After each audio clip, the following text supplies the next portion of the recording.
Quinn Palmer hadn't expected his Saturday morning to start with a millionaire woman watching him fish. But there she was, standing on the weathered dock with her designer shoes, and an expression that suggested she'd found exactly what she'd been looking for.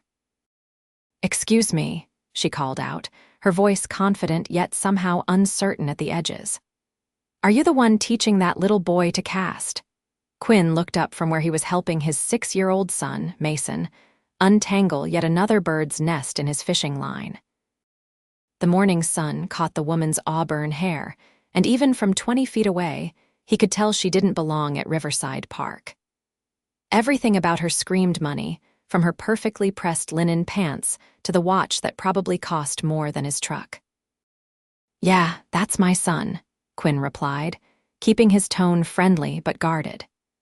He'd learned to be wary of strangers, especially well-dressed ones who might be from social services or some other agency, questioning whether a single dad working 2 jobs could properly care for his kid.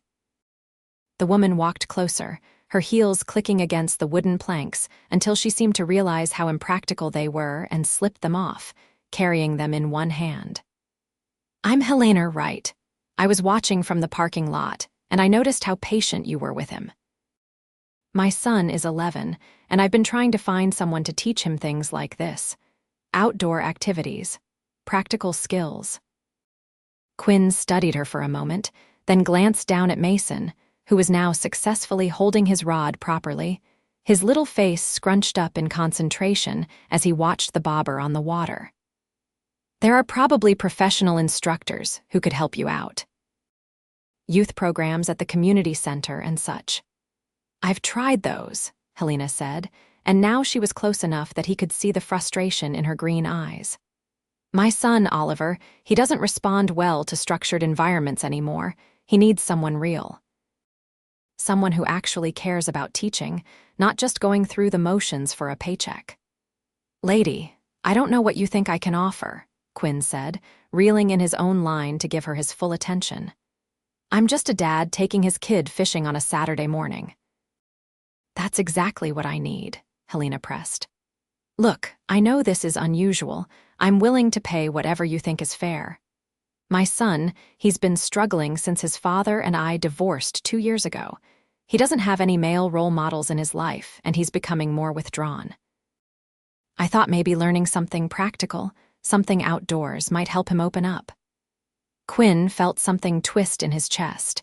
He understood what it was like to worry about your kid, to lie awake at night wondering if you were doing enough, being enough. But he also knew he barely had time to breathe as it was, working at the warehouse during the week and picking up handyman jobs on weekends when Mason was with his late wife's parents.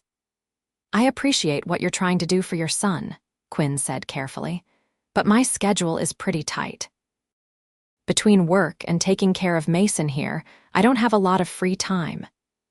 "Daddy, I got something," Mason suddenly shouted, his rod bending as he gripped it with both hands. Quinn was instantly beside him, his hands covering Mason's smaller ones, guiding him through the process. "That's it, buddy. Keep the tip up. Let him tire himself out a bit before you reel. You're doing great." Helena watched them work together, saw the pure joy on the little boy's face and the pride in the father's eyes when they finally pulled up a decent-sized base. The fish flashed silver in the morning light before Quinn carefully removed the hook and held it low enough for Mason to touch. "He's beautiful," Mason breathed, his fingers barely grazing the slick scales. "He sure is. You did a great job, buddy. Want to keep him or let him go?" Mason thought for a moment, his face serious. "Let him go, so he can be with his family." Quinn felt that familiar ache in his chest, the one that came whenever Mason said something that revealed how much he understood about loss and missing people. They'd been on their own for 3 years now, since Sarah had died in a car accident that had turned Quinn's world upside down. Mason had only been 3 then, barely old enough to remember his mother, but old enough to feel her absence. Together, they lowered the fish back into the water and watched it swim away. When Quinn straightened up, he found Helena Wright wiping at her eyes. "Sorry," she said quickly. "That was just really beautiful, the way you are with him." Quinn felt his defenses crack a little. "Look, Mrs. Right, Helena, please. Helena, I get it. You want the best for your kid, we all do, but I'm not some miracle worker. I'm just trying to get by and make sure my son has what he needs. What if we could help each other?" Helena asked, and he could hear the desperation creeping into her voice now. "You said your schedule is tight. What if I paid you enough that you could cut back on some of those extra hours? Spend more time with your son and teach mine at the same time? The boys could learn together." Quinn wanted to say no. Every instinct told him that getting involved with someone from her world was asking for trouble. Rich people had their own problems, their own complications, and he had enough of his own. But the idea of not having to work every Saturday, of having more time with Mason while still being able to pay the bills, it was tempting. "How much are we talking about?" he asked, hating himself a little for even considering it. Helena named a figure that made his eyes widen. It was more than he made in 2 weeks at the warehouse. "That's per session. I was thinking twice a week to start. Saturdays and maybe Wednesday evenings." "That's crazy money for fishing lessons," Quinn said bluntly. "It's not about the fishing," Helena replied. "It's about giving my son a chance to be around someone like you, someone steady and patient and real. Please just meet Oliver. 1 session. If it doesn't work out, I'll pay you for your time and we'll part ways. No hard feelings." Quinn looked down at Mason, who was already baiting his hook again with the intense focus only a 6-year-old could muster for something they loved. He thought about the bills piling up on his kitchen counter, the check engine light that had been on in his truck for 3 weeks, the school field trip Mason wanted to go on that cost money Quinn didn't quite have yet. 1 session, he agreed. "But if your son isn't into it, or if it's weird, we're done. I'm not going to force this." The smile that broke across Helena's face was stunning, and Quinn felt something shift in his chest that had nothing to do with money or fishing. He pushed the feeling away immediately. That was a complication he definitely didn't need. They exchanged phone numbers, and Helena promised to bring Oliver the following Saturday. As she walked back to her car, a sleek silver Mercedes that confirmed everything Quinn had suspected about her wealth, Mason tugged on his shirt. "Is that boy really going to come fishing with us?" "Looks like it, buddy. You okay with that?" Mason thought about it, then nodded. "Okay, but he has to follow the rules. No throwing rocks at the ducks and no being too loud." Quinn ruffled his son's hair, grateful once again for this little person who kept him grounded. "Deal. Those are good rules." That night, after Mason was asleep, Quinn sat at his small kitchen table and looked at Helena Wright's number in his phone.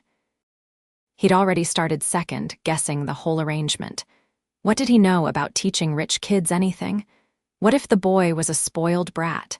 What if Helena was one of those helicopter parents who criticized everything he did?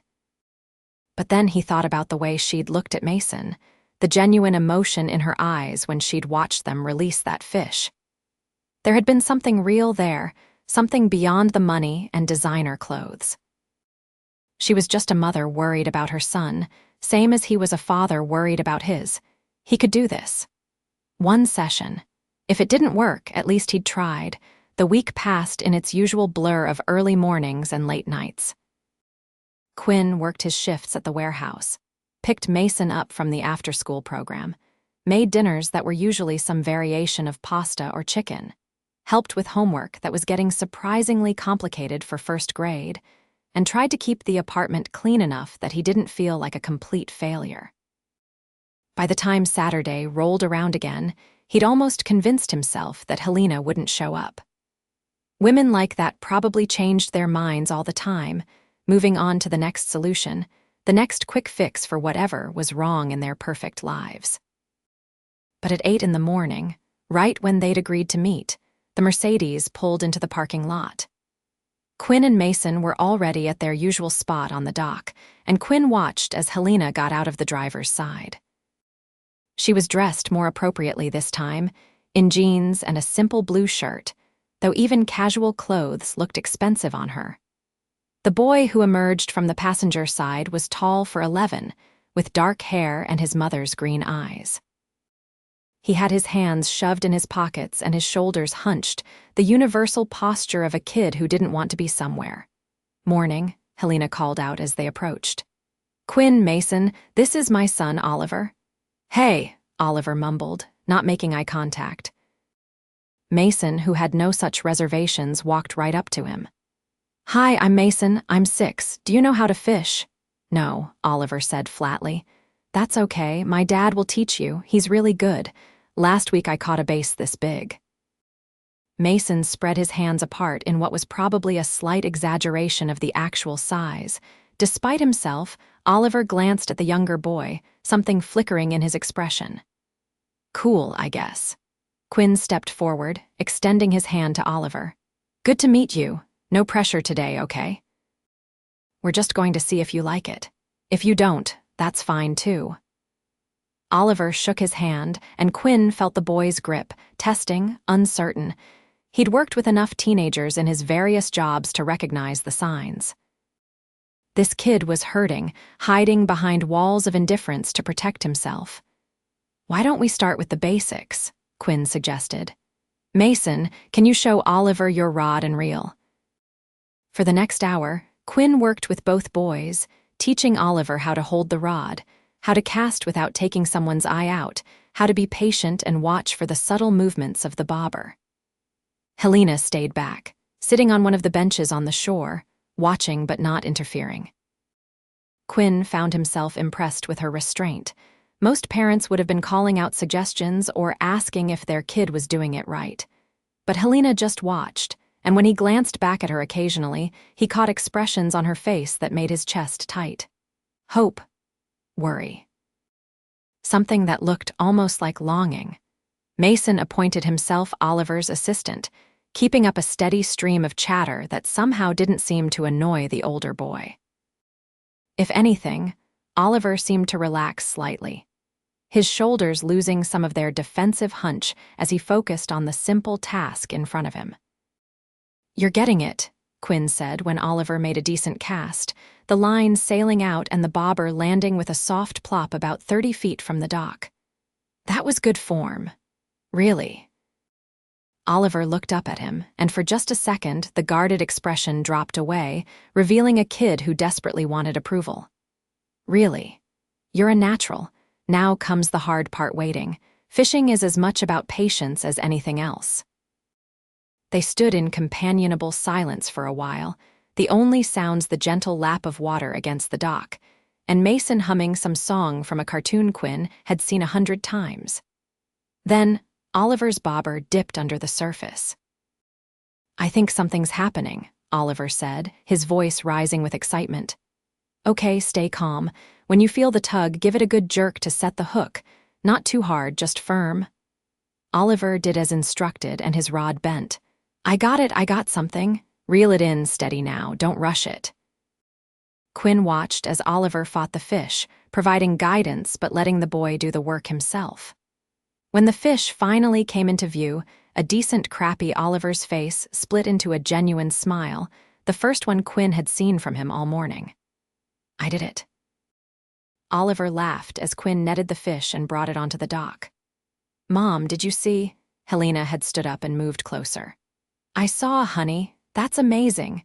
The joy in her voice was unmistakable, and when Quinn looked at her, he saw tears in her eyes again. She was a crier, apparently, at least when it came to her kid. He found he didn't mind it, actually appreciated it.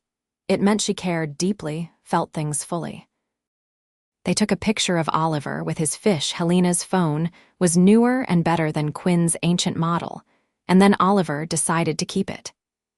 Quinn showed both boys how to put fish on a stringer and secure it to the dock post, so the fish would stay fresh in the water until they were done.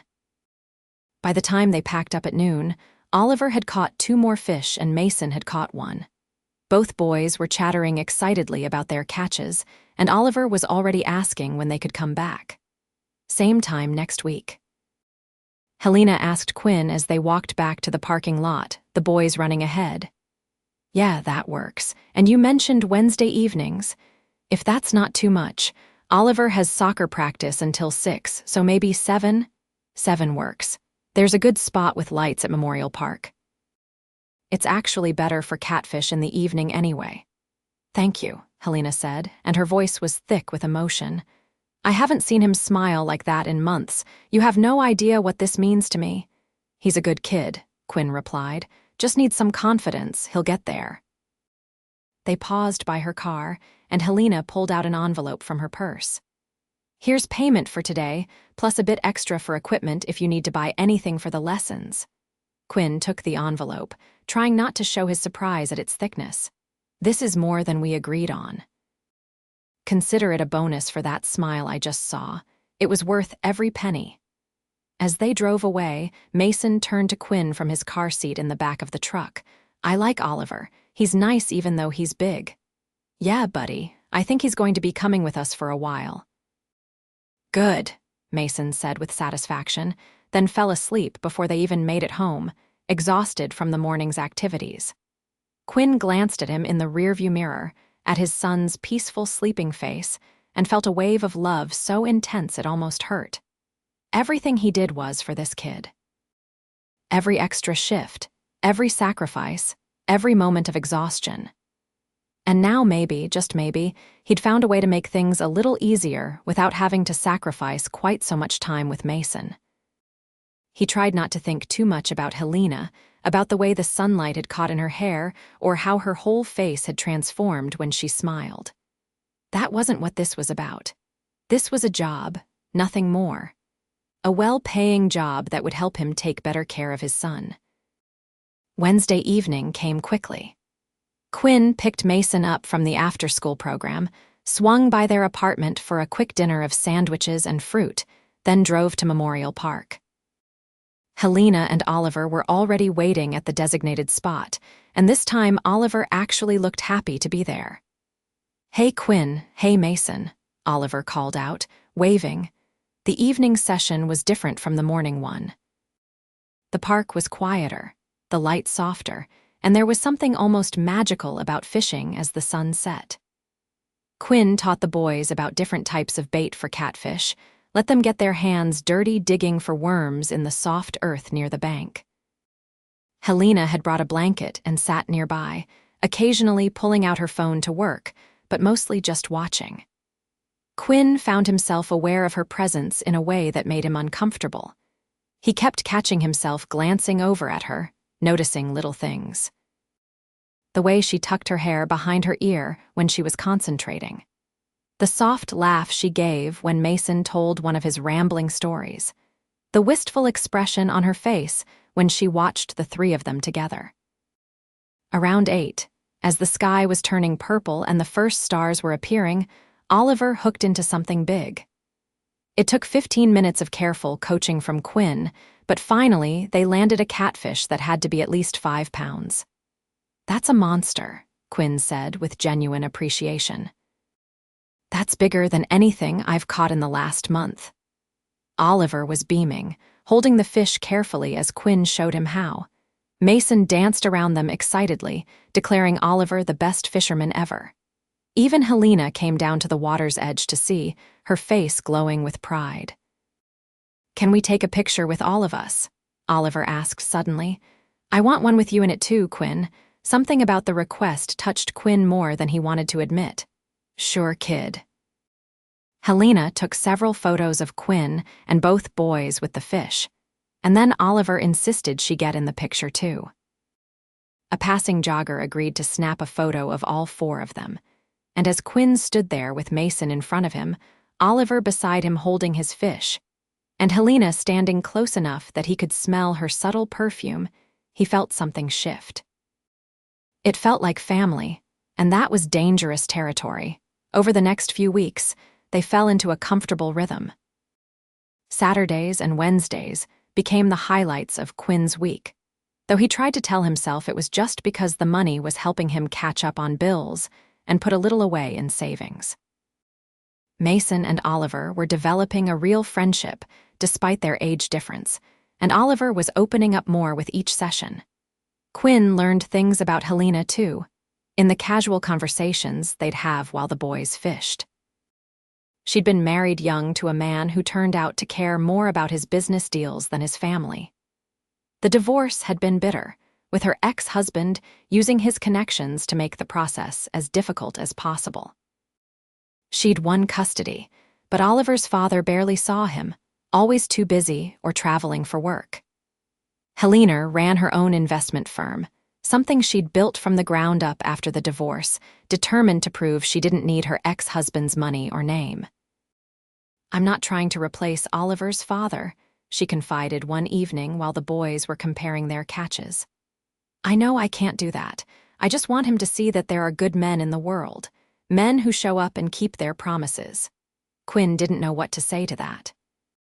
He settled for, "You're doing a good job with him. He's a great kid." "So is Mason. You've done an incredible job raising him on your own." "I had help," Quinn admitted. "Sarah's parents, they're good people. They take him one weekend a month, give me time to catch up on things. And they love him, want to be part of his life." "That's wonderful. Some kids aren't so lucky." Quinn found himself telling her about Sarah, something he rarely did with anyone, about how they'd met in high school, sweethearts from the start. How they'd married young, probably too young, but they'd been happy. How Mason had been the best surprise of their lives, unplanned but immediately loved. And how he still sometimes reached for her in the middle of the night, forgetting for a moment that she was gone. Helena listened without interruption, her eyes soft with understanding. "Thank you for telling me," she said quietly. "She sounds like she was an amazing person." "She was. She would have liked you, I think. She always said I needed to talk to people more, get out of my head." The words hung between them, meaning more than Quinn had intended. He cleared his throat and called out to the boys that it was time to pack up, breaking the moment, but the moments kept coming. A brush of hands when Helena helped him gather the fishing gear. The way her laugh made something warm bloom in his chest. The morning he arrived at the dock to find she'd brought coffee and homemade muffins, and the coffee was exactly how he liked it, because she'd been paying attention. The evening Mason fell asleep in the truck, and Helena helped him carry the boy up to their apartment, her presence in his small, shabby living room making him see it through her eyes, the worn furniture, the toys scattered everywhere, the pile of laundry he hadn't had time to fold. "It's a good home," she'd said softly, as if reading his mind. "You can feel the love here." A month into their arrangement, Quinn made a decision that felt both terrifying and inevitable. He asked Helena if she'd like to join them for a Saturday afternoon after fishing nothing fancy, just burgers and a walk in the park. Mason and Oliver both cheered at the suggestion, making it impossible for Helena to say no even if she'd wanted to, which she clearly didn't. Her smile was answer enough. The afternoon was perfect. They ate messy burgers while sitting at a picnic table, mustard and ketchup ending up on faces and hands. The boys ran off to the playground, and Quinn and Helena sat on a bench nearby, watching them play. "This is nice," Helena said. "Just being normal for a change." "What's your version of normal usually look like?" she sighed.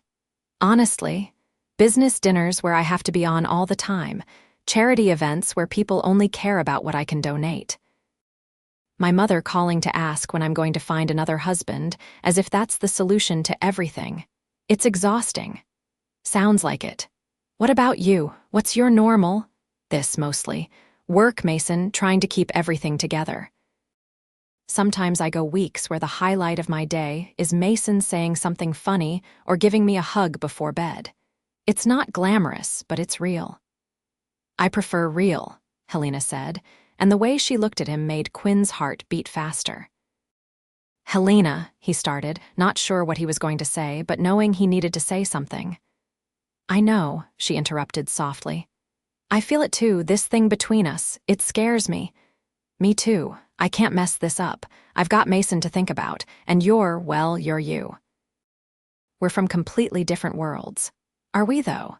She turned to face him fully. "I mean, yes, I have money and you don't, but that's just circumstance.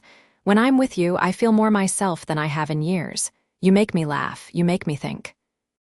You don't want anything from me except to be honest and present. Do you know how rare that is?" "I'm not looking for a relationship," Quinn said, even as everything in him wanted to reach for her hand. I don't have time for dating, for all the complications that come with it. Who said anything about dating? Helena asked with a small smile. We're just two people spending time together with our kids, teaching them to fish, being friends. Friends, Quinn repeated, though the word felt insufficient for what was growing between them. Friends, Helena confirmed, but her eyes said something different. They left it at that. An unspoken agreement to ignore the attraction, to pretend that the way they gravitated toward each other was just natural affinity and nothing more. But ignoring it didn't make it go away. The following Wednesday, it rained. Not a light drizzle, but a proper downpour that made fishing impossible. Quinn called Helena to cancel, but she suggested they meet at her place instead. She'd teach the boys to make homemade pizza, she said, unless that was too much, too personal. Quinn should have said no, should have kept that boundary firmly in place. But Mason's excited face when he told him about the change of plans made it impossible to decline. Helena's house was everything Quinn expected and nothing like he'd imagined. Yes, it was huge and expensive, with a long driveway and perfectly manicured grounds. But inside, it felt like a home. There were photos everywhere, mostly of Oliver at different ages. Comfortable furniture that looked lived in. Books and art that spoke of actual interests rather than just expensive taste. The kitchen was massive, with gleaming counters and professional-grade appliances. Helena had already laid out ingredients, and she directed the boys with easy efficiency while Quinn stood back, feeling out of place. You're not getting out of this, Helena told him with a laugh. Everyone helps in my kitchen. You're on sauce duty. She positioned him at the counter and showed him how she made her sauce from scratch, with fresh tomatoes and herbs from her garden. They worked side by side while the boys rolled out dough, covering themselves and the counter in flour in the process. It felt domestic in a way that made Quinn's chest ache. He kept waiting for it to feel wrong, for the differences between them to become obvious and uncomfortable. But instead, everything felt natural. Helena teased him about his sauce-stirring technique. He made her laugh with a story about the time Mason tried to make breakfast and ended up with scrambled eggs on the ceiling. The boys argued good-naturedly about toppings. The kitchen filled with warmth and laughter and the smell of baking bread. After dinner, while the boys played video games in the living room, Quinn helped Helena clean up. You didn't have to do this, she said, as he loaded the dishwasher with practiced efficiency. I have someone who comes to clean. Of course I did. You cooked, I clean. That's how it works. That's not how it works in most of the homes I've been in. Usually the men eat and leave the cleanup to the women or the staff. Well, I'm not most men. No, Helena said softly. You're really not. They stood at the sink, Helena washing the large pizza pans by hand while Quinn dried. It was such a simple, ordinary thing, but Quinn felt the weight of it, the intimacy of it. They moved around each other with an ease that shouldn't exist yet, their bodies naturally finding rhythms and patterns. Tell me something, Helena said after a long silence. If the money wasn't a factor, if I wasn't paying you, would you still want to spend time with me? Quinn took a breath. Honesty felt like the only option, even if it was terrifying. Yes, more than I should. Helena nodded slowly, setting down the pan she'd been washing.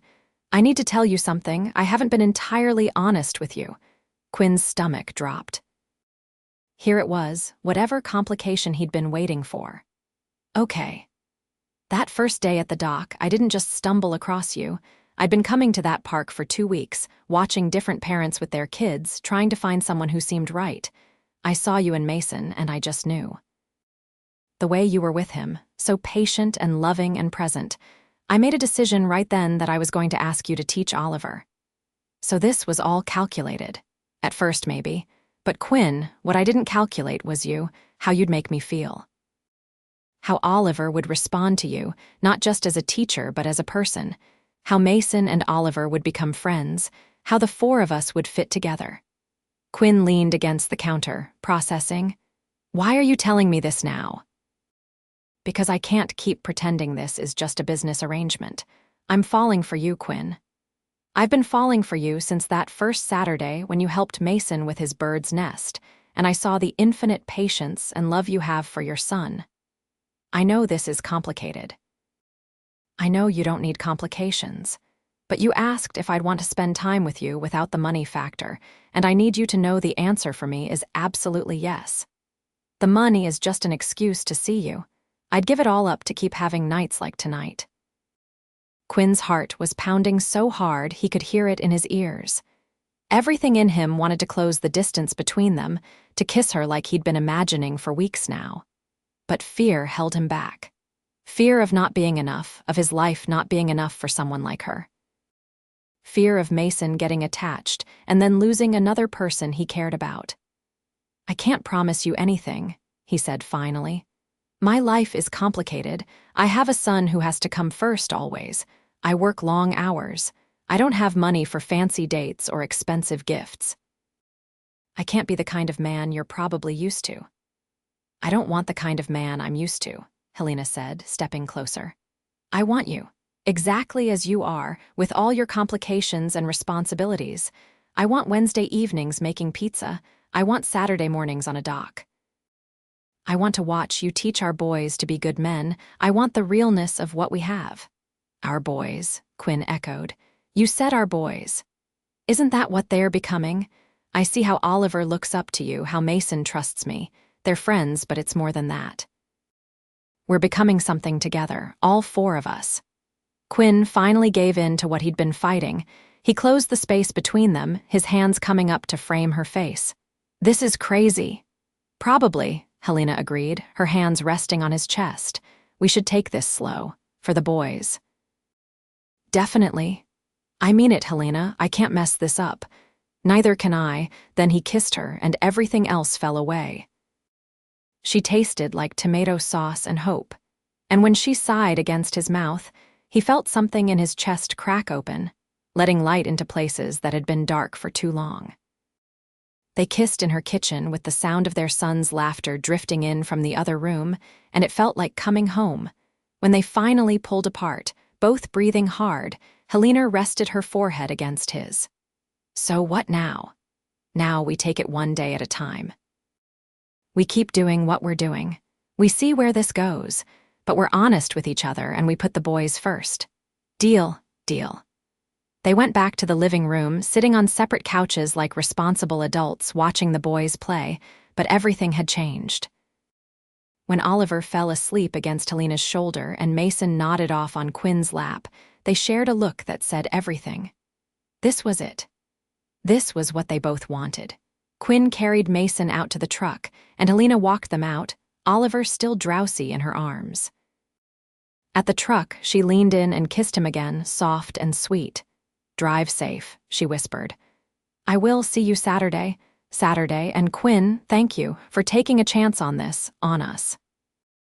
As Quinn drove home through the rain, Mason sleeping peacefully in the back, he felt something he hadn't felt in 3 years.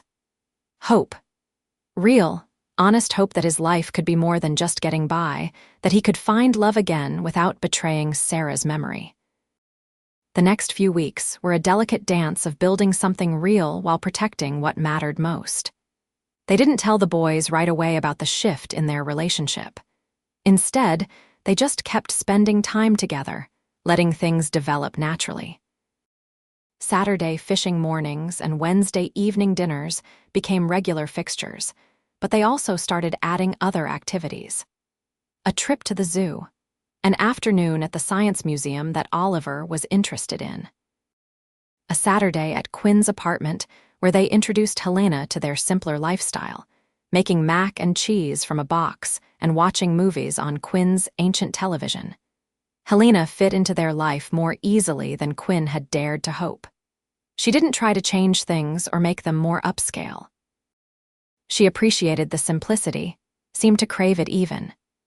She laughed at Mason's jokes, listened to Oliver's long explanations about things he'd learned in school, and sat comfortably on Quinn's worn couch like she'd been there 100 times before. Quinn, for his part, found himself opening up in ways he hadn't since Sarah died. He told Helena about his dreams for Mason's future. His fears about not being able to give his son everything he deserved. His guilt about enjoying these new feelings when his wife hadn't been gone that long in the grand scheme of things. Helena listened without judgment, holding his hand in the darkness of her living room after the boys had fallen asleep watching a movie.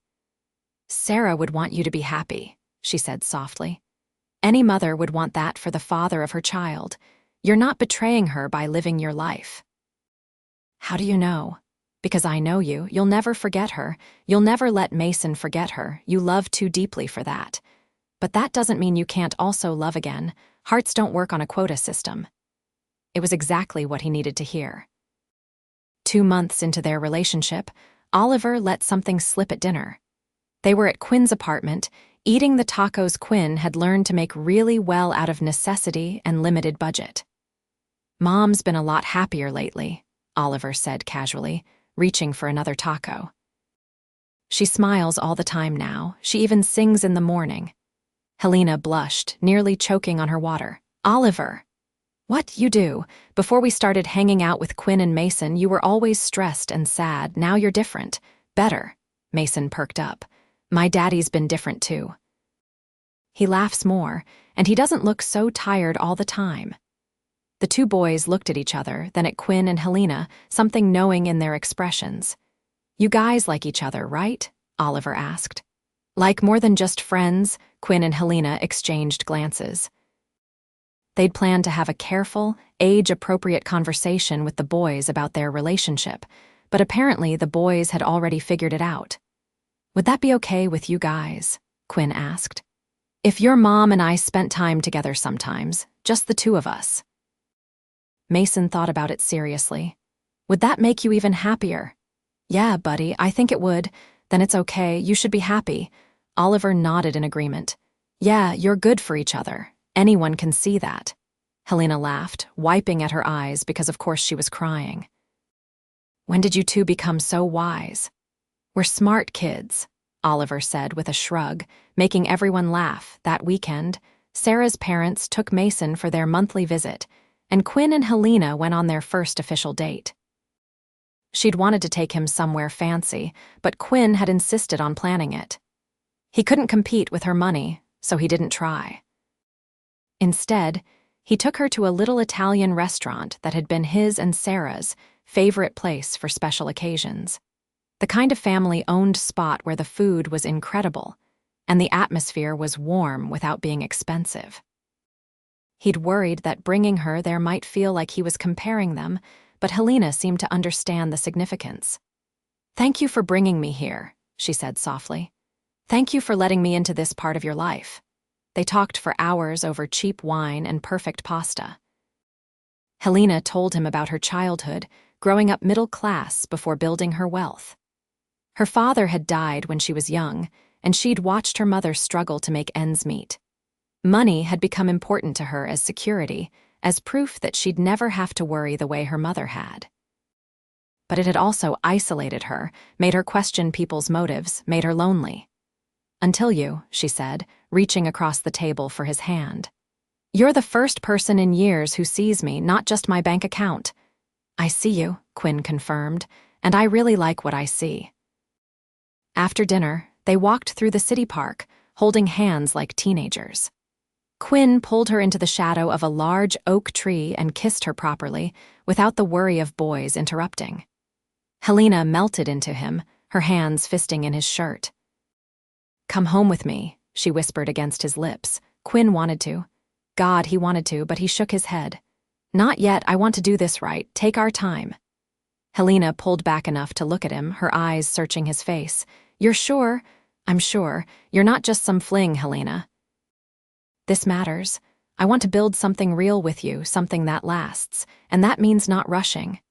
She kissed him again, soft and sweet. "You're an amazing man, Quinn Palmer.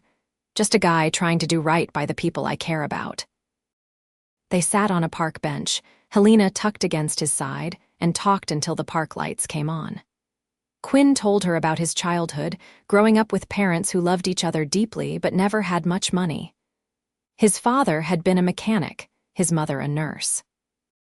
They'd taught him the value of hard work and honest living, They'd both passed away before Mason was born, and Quinn missed them every day. "They would have loved Mason," he said. "And they would have liked you too.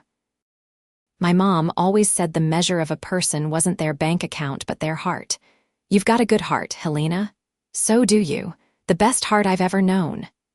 When Quinn finally drove her home, he walked her to her door like a proper gentleman. They kissed again on her doorstep, and it took all his willpower to pull away and leave. "Text me when you get home," Helena called after him. "I want to know you made it safe." "Yes, madam," he called back with a grin. The next morning, Mason came home full of stories about his weekend with his grandparents. They'd gone to a movie and out for ice cream, and Grandma had let him help plant flowers in her garden. Quinn listened with a smile, grateful again for the good people in his son's life. "Did you have fun with Miss Helena?" Mason asked over lunch. "I did. We had dinner and walked in the park." "Did you kiss her?" Quinn nearly choked on his sandwich. "Why do you ask that?" "Because that's what people do when they like each other. On TV, they always kiss." "Well, yes, I kissed her. Is that okay with you?" Mason considered this, then nodded. "It's okay. She's nice and she makes good pizza, and Oliver is my friend now, so we could all be a family maybe." The casual way Mason said it, like it was the simplest thing in the world, made Quinn's throat tight. "Maybe, buddy, we'll see. These things take time." "That's what Grandma said, too. She said you should find someone to be happy with, that Mommy would want that." Quinn stared at his son, amazed once again at how much this little person understood. "You talked to Grandma about Helena?" "Yeah. I told her about the fishing and the pizza and how you smile different now. She said she was glad. She said Mommy loved you so much that she'd want you to love again." That night, after Mason was in bed, Quinn called Sarah's mother. "Jean, Mason told me what you two talked about." "I hope that's okay," Jean said softly. "He was asking questions, trying to understand what it meant that you were spending time with a lady." "I just wanted him to know that it's okay for him to be happy about it, that loving Helena and her son doesn't mean forgetting Sarah." "Thank you," Quinn said, his voice rough with emotion.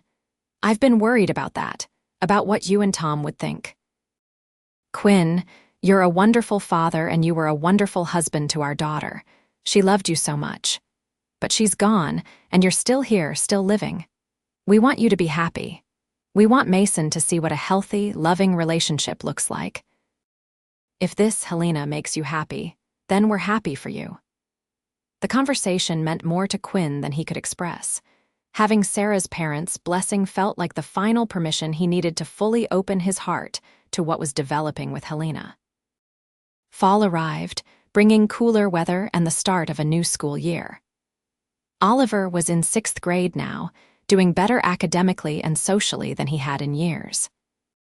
Helena credited Quinn with much of the improvement, but Quinn thought it was more about Oliver finding his confidence, having positive male attention, and having a friend in Mason who looked up to him.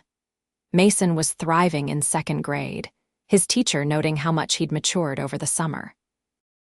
He talked constantly about Oliver, about fishing, about Helena's house, and the fun things they did together.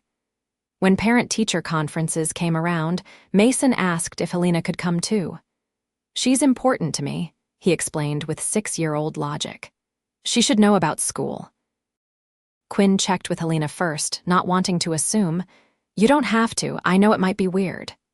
"I'd be honored," Helena said, and he could hear the emotion in her voice. "Really, Quinn, that he wants me there, that means everything." So they went to the conference together, sitting side by side while Mason's teacher praised his reading skills and his kindness to other students. Afterward, they took Mason out for ice cream to celebrate his good report, and Quinn couldn't help noticing how much they looked like a normal family.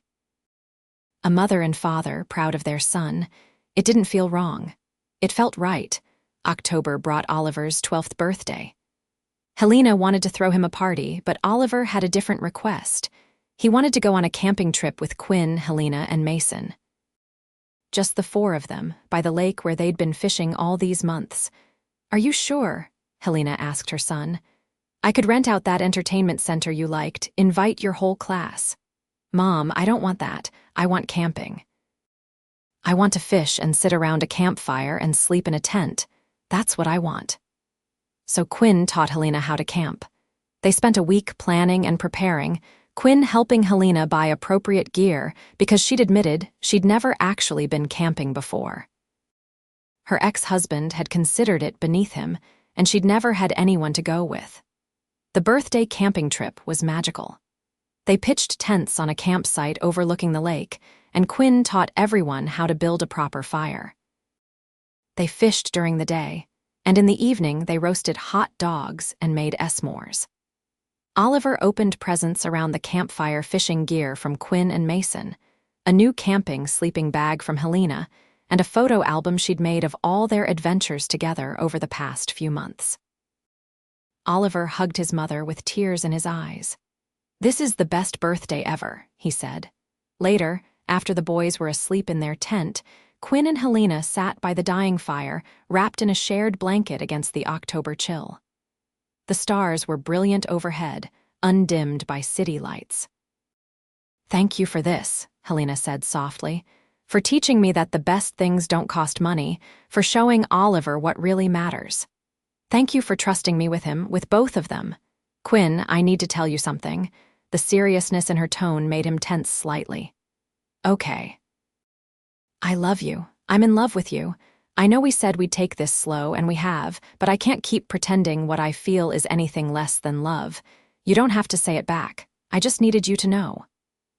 Quinn turned to look at her, really look at her in the firelight. At this woman who'd come into his life like an unexpected gift, who'd made him feel alive again, who loved his son like her own and whose son he'd come to care for deeply. "I love you too," he said.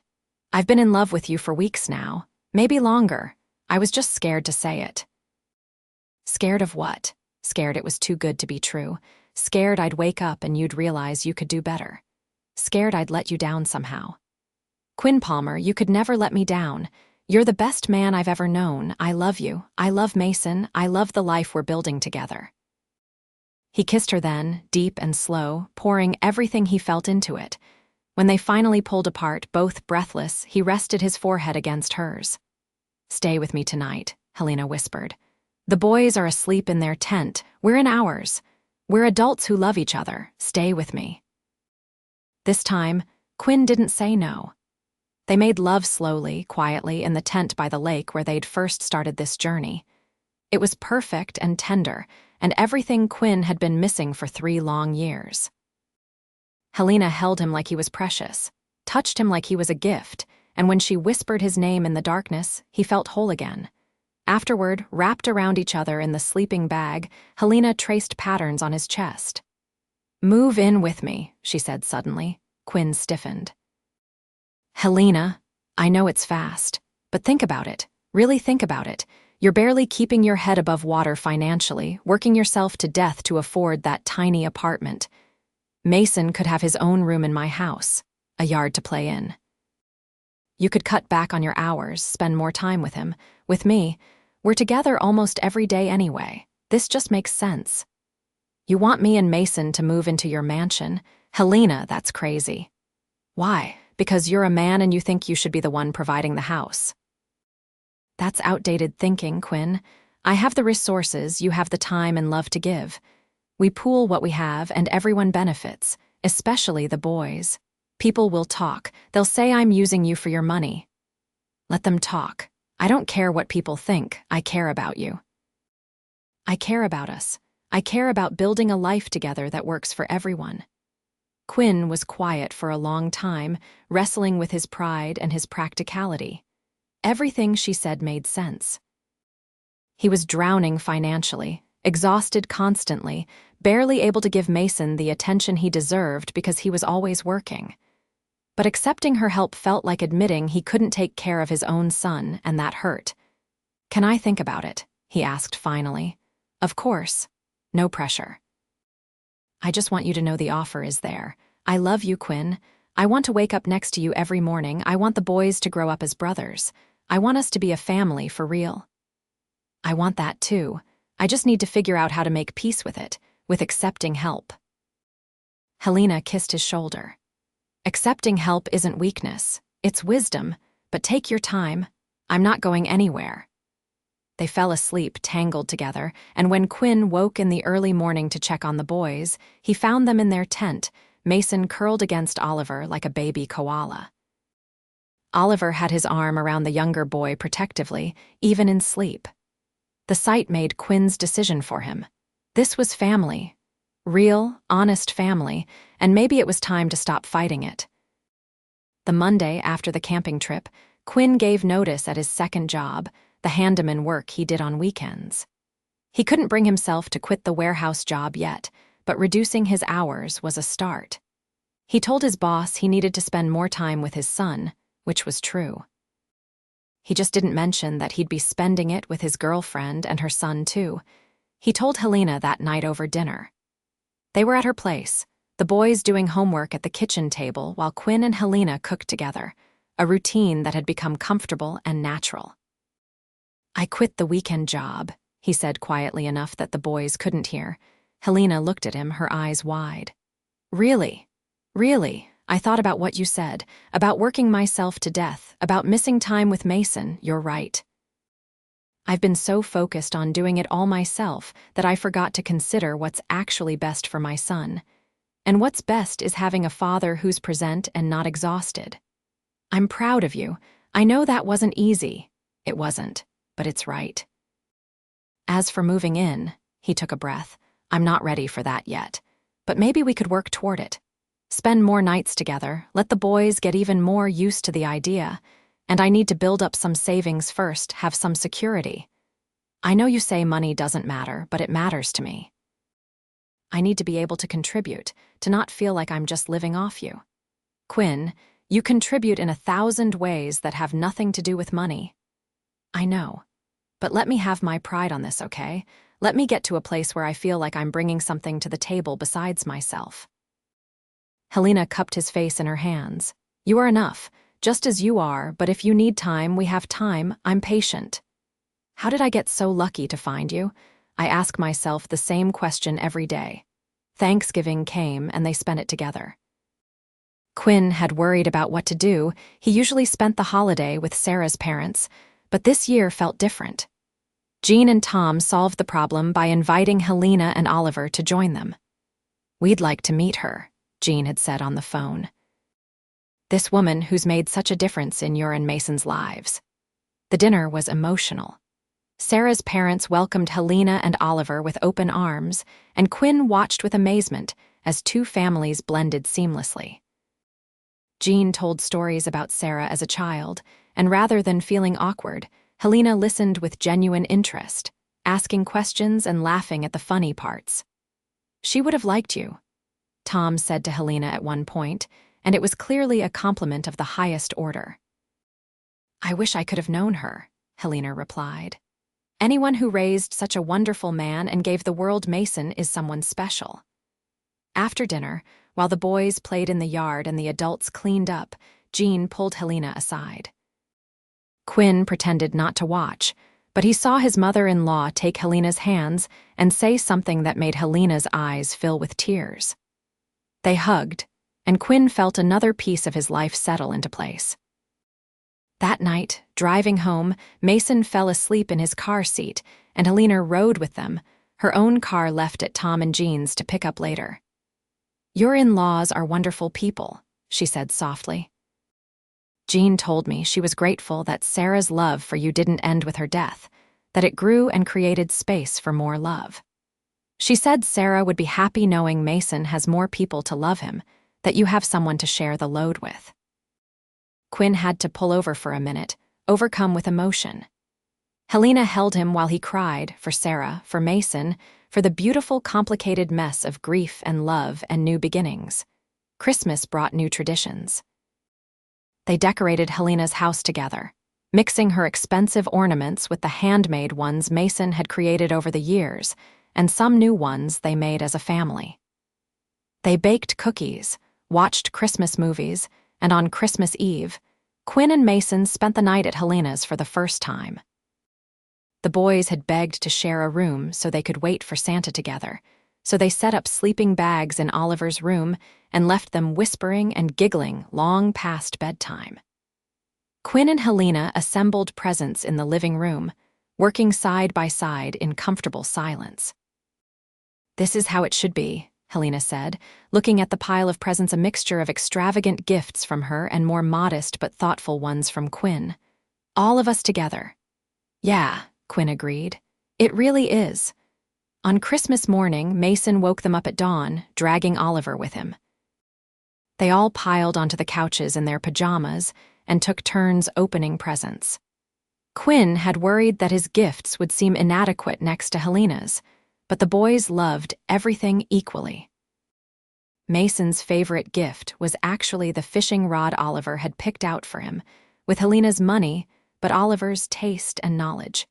Quinn had struggled with what to get Helena, finally settling on a photo album he'd made himself, filled with pictures from their months together.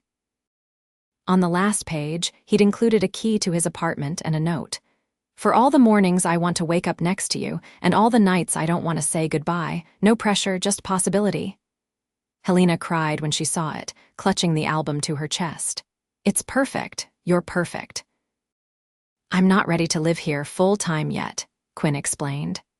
"But I want you to feel welcome in my space, the way you've welcomed us into yours.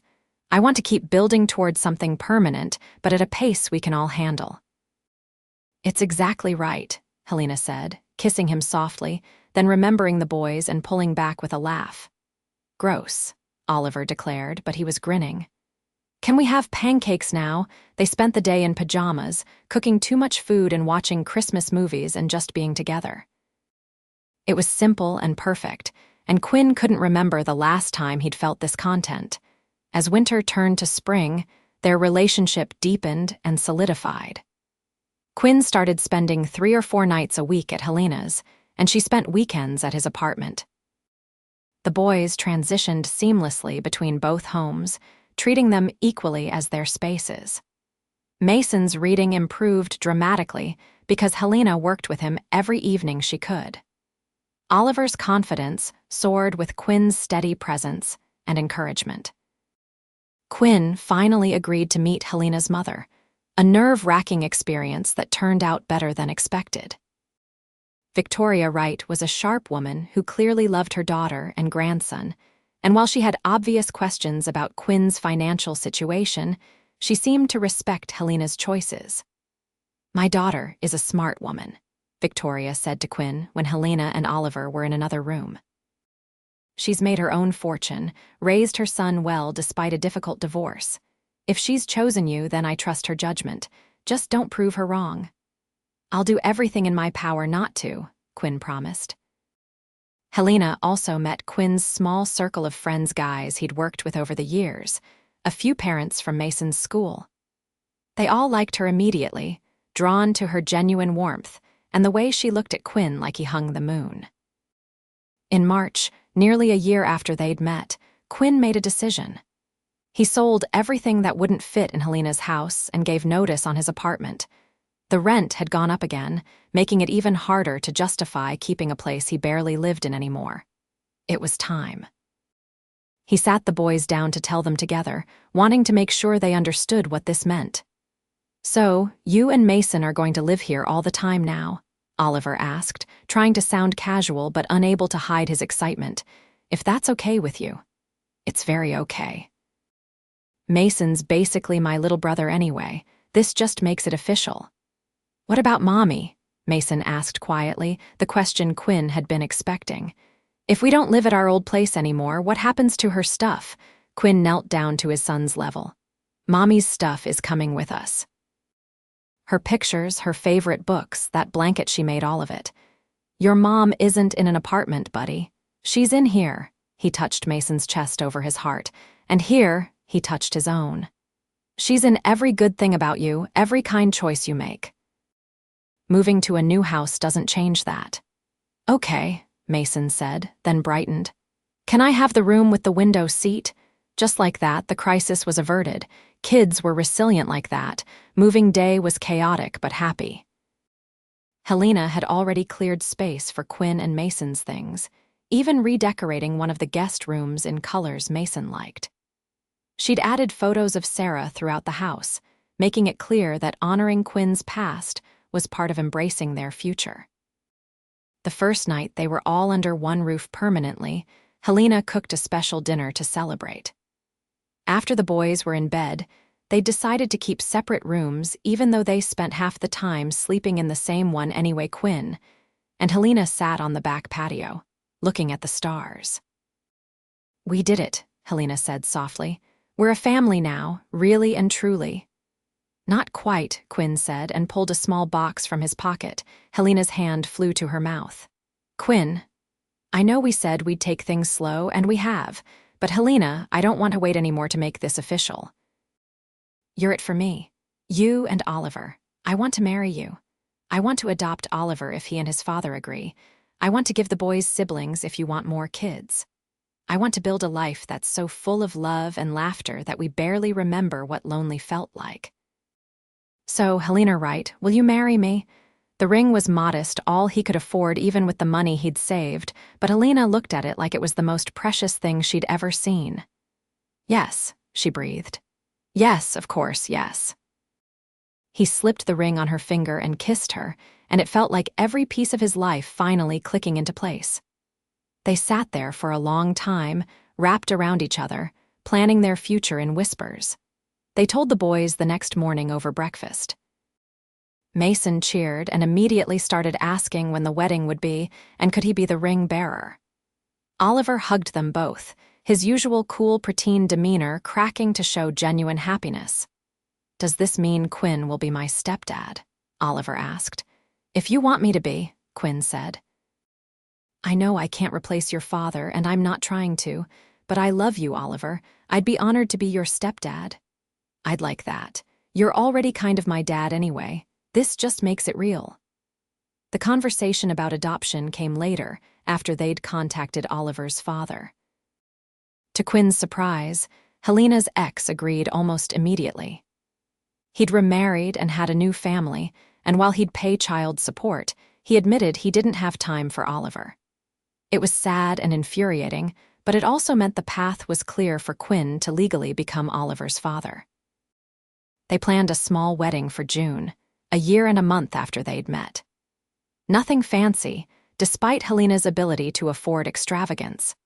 Just family and close friends in Helena's backyard, with the boys as joint ring bearers and Jean and Tom in the front row crying happy tears. Quinn wore a suit he'd bought secondhand and had tailored to fit, refusing to let Helena buy him an expensive one. It was one of the few areas where he held firm on his pride, and she respected it. Helena wore a simple white dress that made her look like an angel, and when she walked down the aisle to him, Quinn felt tears on his own cheeks. The ceremony was short and sweet. They wrote their own vows, promising to love each other, to parent together, to build a family based on respect and partnership and joy. Mason and Oliver stood beside them, and when the officiant said, "You may kiss your bride," both boys cheered. At the reception, Quinn danced with Helena, then with Mason, then with Oliver. He danced with Jean, who told him Sarah would be so happy for him. He even danced with Victoria, who admitted that he'd proven himself far beyond her initial expectations.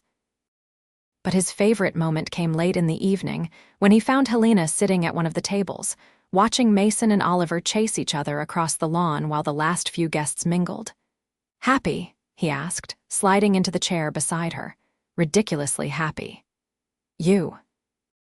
"More than I ever thought I could be again. You saved me, you know. I was drowning before you came along, and I didn't even realize it. You saved yourself. You were already an amazing father, an incredible man. I just gave you space to breathe. We saved each other then. And we're going to keep saving each other every day for the rest of our lives. Promise. Promise." They kissed as husband and wife, and in that moment, everything that had come before the struggle, the grief, the loneliness, all of it felt worth it because it had led them here. To each other. To this family they'd built from broken pieces and hope. That night, after the guests had gone and the boys were finally asleep, exhausted from the excitement, Quinn and Helena stood in their bedroom, officially their bedroom now, and started their life as a married couple. "Thank you," Helena whispered as they lay tangled together afterward, for taking a chance on us that day at the dock, for teaching Oliver to fish and teaching me how to really live. Thank you for seeing something in me worth investing in, for loving Mason like your own. For being patient while I figured out how to let someone in again." They fell asleep wrapped around each other, and Quinn's last thought before drifting off was that he'd never felt safer, more loved, or more at home. The years that followed were full and rich. Quinn officially adopted Oliver 6 months after the wedding, a court date that involved more happy tears and family photos. Quinn reduced his warehouse hours even further and started a small business doing handyman work and fishing guide services, something he'd always dreamed of, but never thought possible. Helena's connections helped him get started, but Quinn's skill and reputation kept it going. They had their challenges, of course.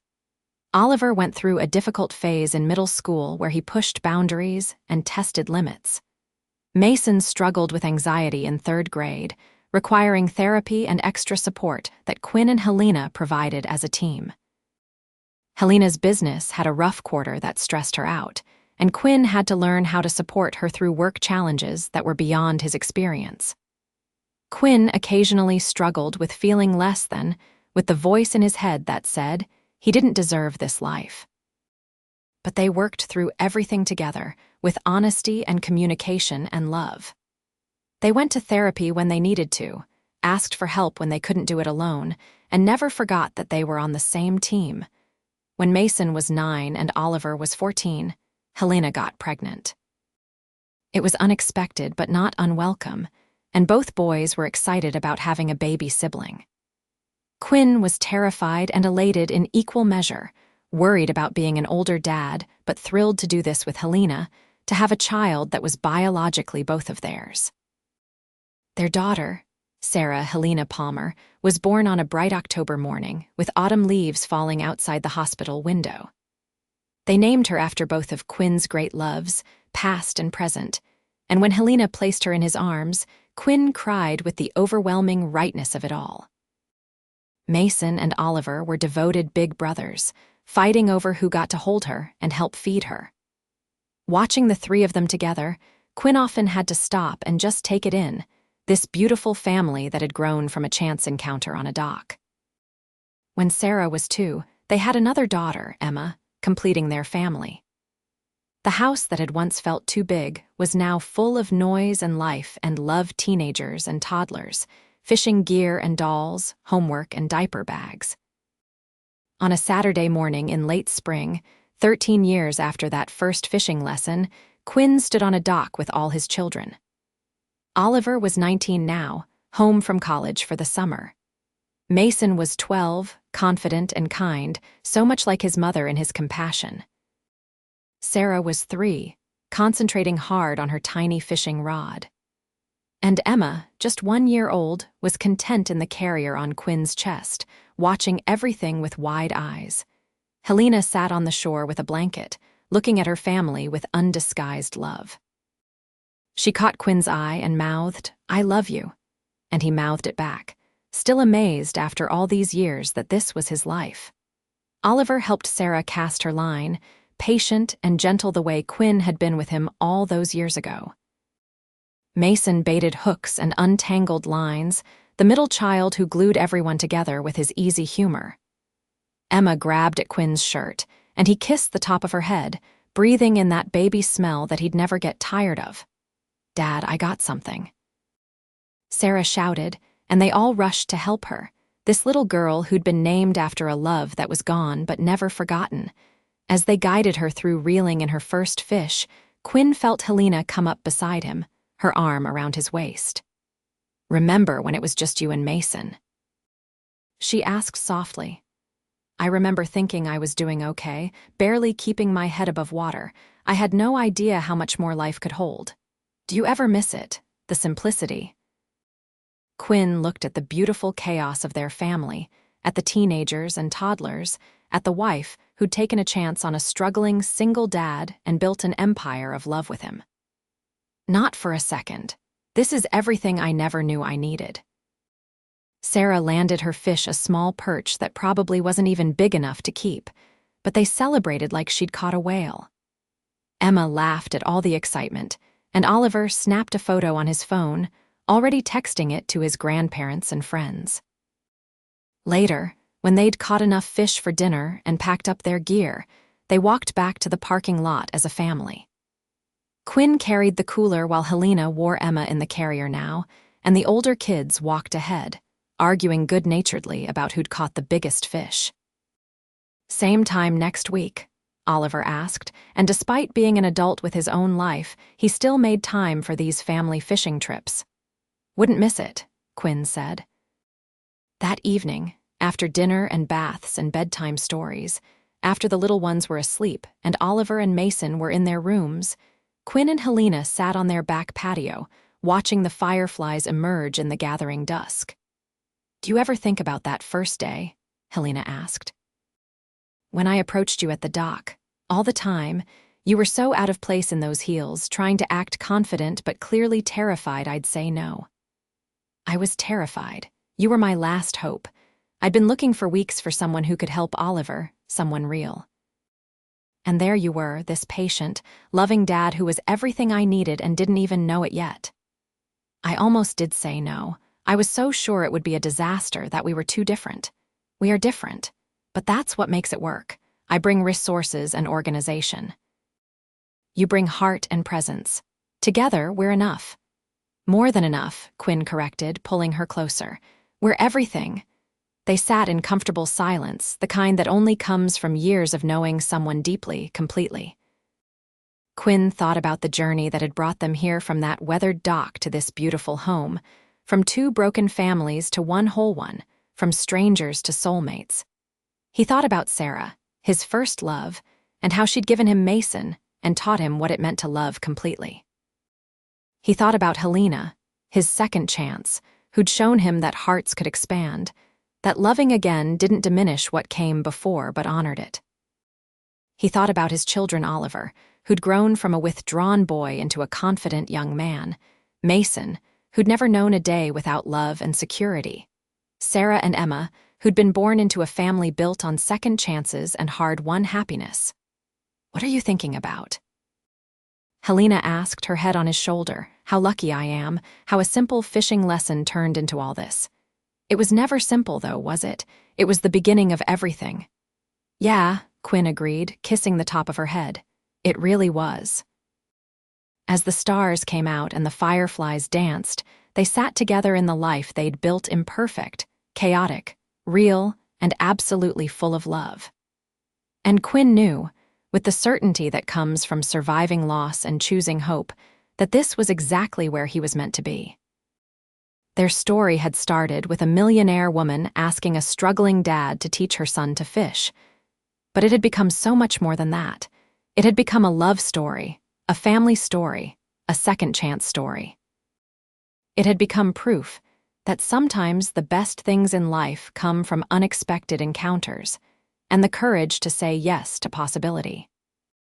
And every Saturday morning, when they went back to that dock where it all began, Quinn remembered to be grateful for Helena's bravery in approaching him, for his willingness to take a chance, for two boys who needed each other, and for the love that had grown from such simple beginnings into something extraordinary. This was their happily ever after, built on fishing lessons and patience and love. And it was more than Quinn had ever dreamed possible on that morning 13 years ago, when a woman in designer heels had changed his life forever.